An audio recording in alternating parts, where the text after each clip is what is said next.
Friends, कैसे हो आप सब लोग। तो फ्रेंड्स, आज का जो सेशन होने वाला है वेरी वेरी इम्पॉर्टेंट होने वाला है और ये मैथ्स से का पेडागॉजी होने वाली है, या मैथ्स में जो जो टाइप बनते हैं क्वेश्चन, उस टाइप को क्वेश्चन हम लोग देखते हुए चलेंगे।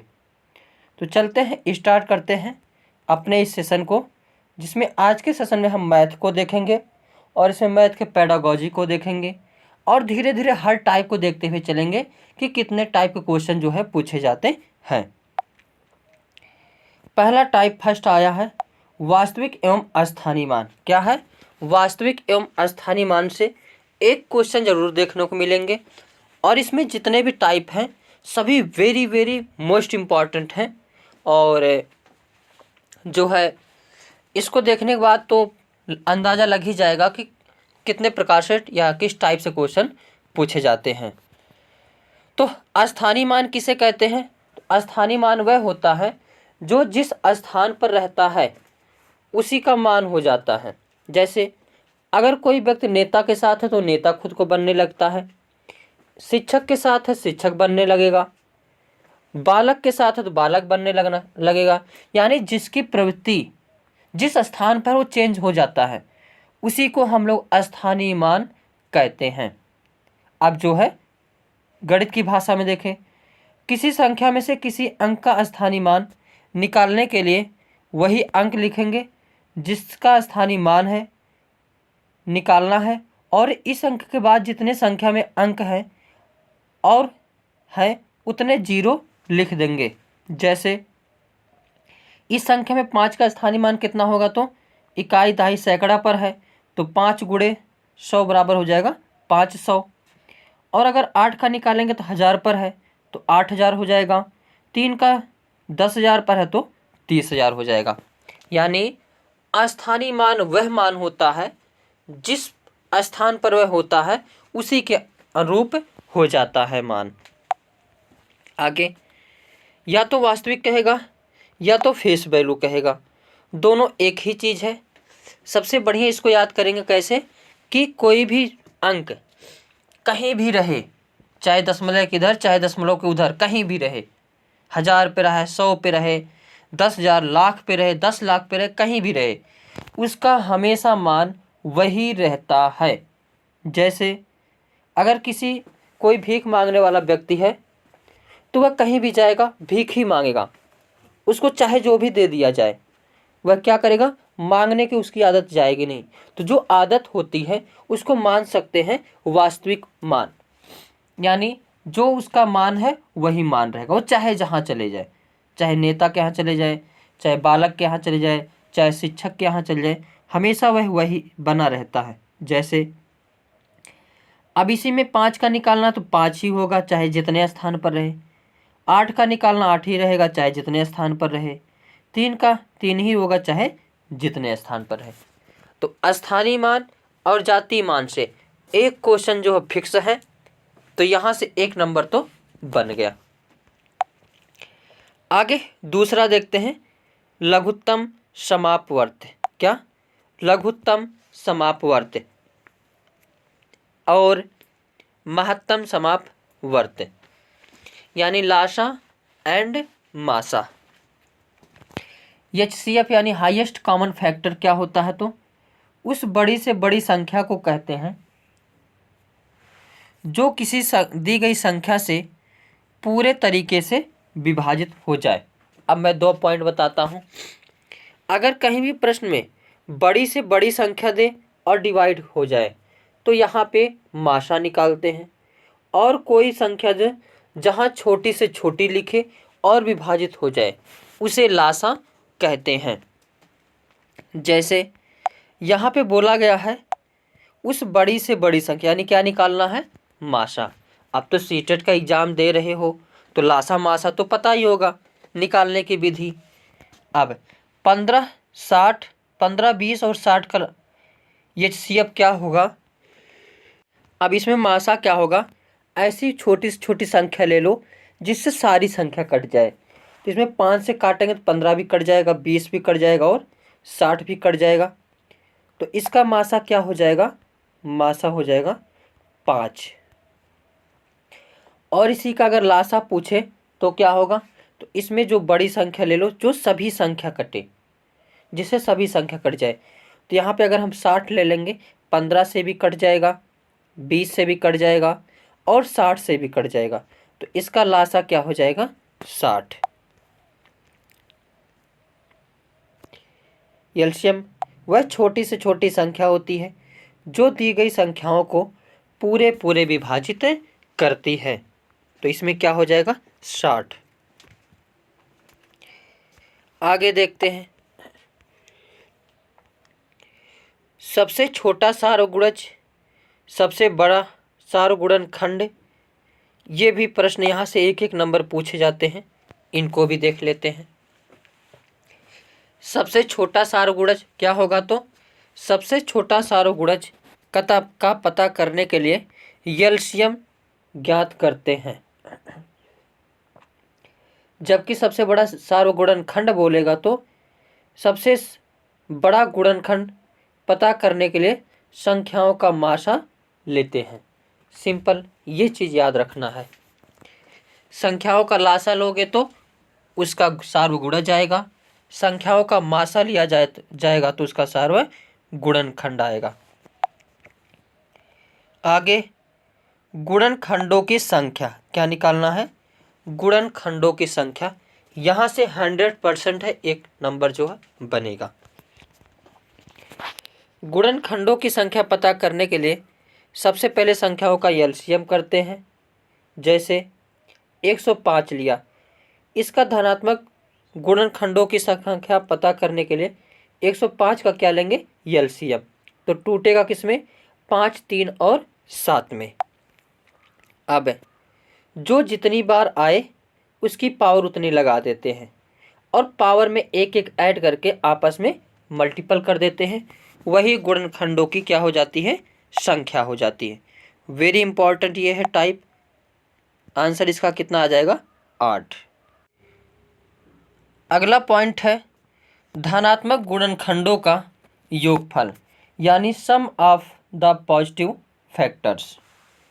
इसमें क्या करते हैं, एक नंबर यहाँ से भी फिक्स रहता है।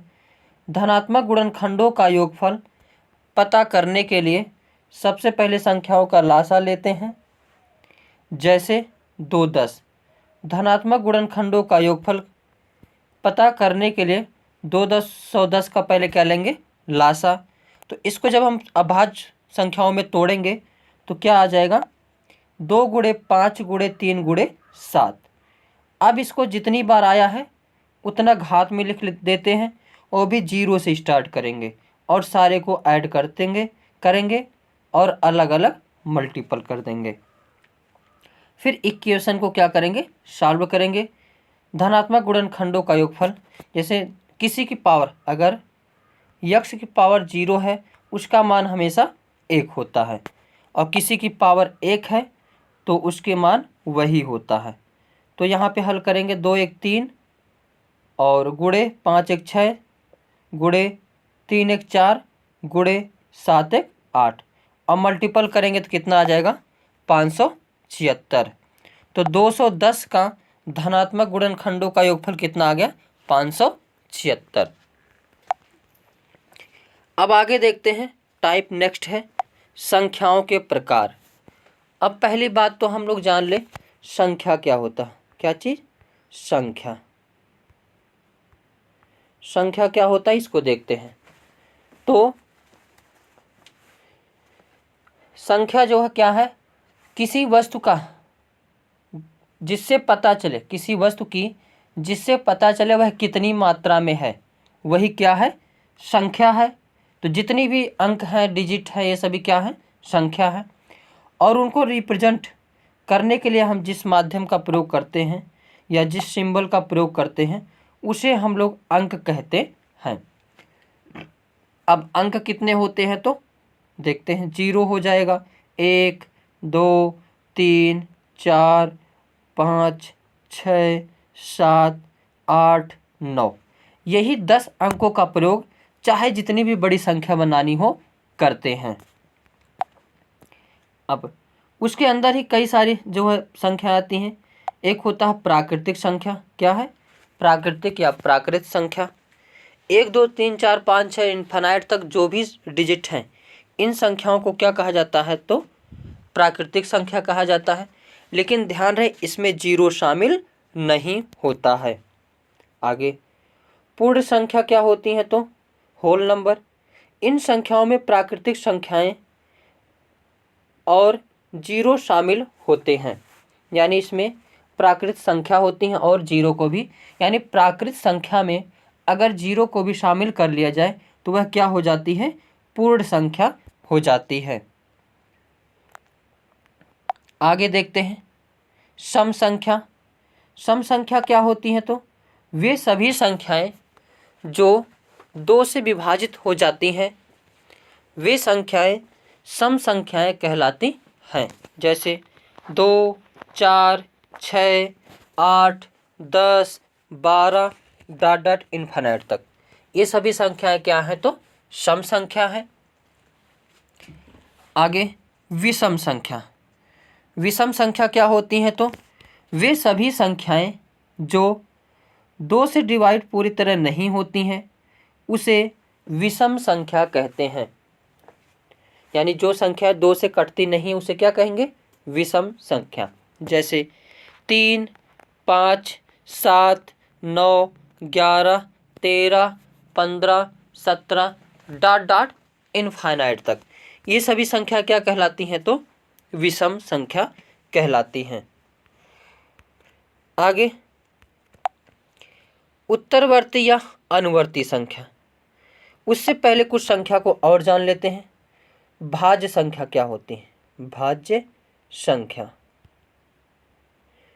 तो भाज्य संख्या वह संख्या होती हैं, क्या होती हैं, भाज्य संख्या वह संख्या होती हैं जो एक और स्वयं के अलावा भी किसी और संख्या से विभाजित हो जाती हैं, उसे भाज्य संख्या कहते हैं।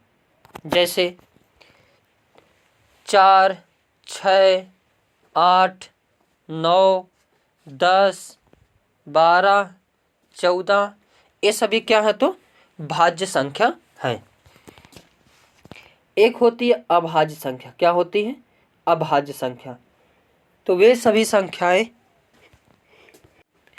जो स्वयं और एक के अलावा किसी और संख्या से विभाजित नहीं होती हैं उसे क्या कहते हैं तो अभाज्य संख्या। जैसे 2 3 5 7 11 13 17 ये सभी क्या है तो अभाज्य संख्या। आगे देखते हैं नेक्स्ट टाइप, उत्तरवर्ती या अनुवर्ती संख्याएं। किसी भी प्राकृत संख्या में एक जोड़कर उसकी उत्तरवर्ती संख्या और किसी में से एक घटा करके उत्तरवर्ती या अनुवर्ती संख्या दोनों एक ही हैं। यानी किसी भी संख्या में एक संख्या जोड़ करके जो संख्या प्राप्त होती है उसी को उत्तरवर्ती संख्या कहते हैं। जैसे 251 में का उत्तरवर्ती संख्या क्या होगा तो 252। 13 का उत्तरवर्ती संख्या क्या होगा तो 14। आगे पूर्ववर्ती संख्या। क्या, पूर्ववर्ती संख्या। ये क्या होता है तो किसी भी प्राकृत संख्या में एक घटाकर उसकी पूर्ववर्ती संख्या निकाली जा सकती हैं। जैसे 251 का पूर्ववर्ती संख्या क्या होगा तो 251 - 1 क्या हो जाएगा 250। 100 का पूर्ववर्ती संख्या क्या हो जाएगा तो 100 - 1 बराबर 99। अब कुछ महत्वपूर्ण फार्मूले को देखते हैं। वर्ग का क्षेत्रफल बराबर होता है, वर्ग क्या होता है जिसकी लंबाई चौड़ाई सभी क्या हो बराबर हो उसे वर्ग कहते हैं। और इसका क्षेत्रफल होता है भुजा का स्क्वायर। आयत का क्षेत्रफल का फार्मूला क्या होता है, पहले आयत जान लेते हैं। जिसकी लंबाई चौड़ाई आपस में बराबर हो, यानी लंबाई लंबाई के बराबर, चौड़ाई चौड़ाई के, यानी सामने की भुजा अगर बराबर हो आमने सामने की, उसे हम आयत कहते हैं। अब आयत का क्षेत्रफल क्या होता है? तो लंबाई गुणे चौड़ाई। वर्ग का परिमाप क्या होता है? परिमाप मतलब होता है सभी भुजाओं का योग। अगर सभी भुजा ए है तो वर्ग का परिमाप क्या हो जाएगा? 4a। आयत का परिमाप क्या हो जाएगा? 2l plus B. यल क्या है? लंबाई, बी क्या है? चौड़ाई। अब अगर किसी त्रिविमीय आकृति का आयतन निकालना हो तो यल गुणे बी गुणे यच। अब जैसे घन का आयतन क्या हो जाएगा? तो भुजा की पावर क्यूब।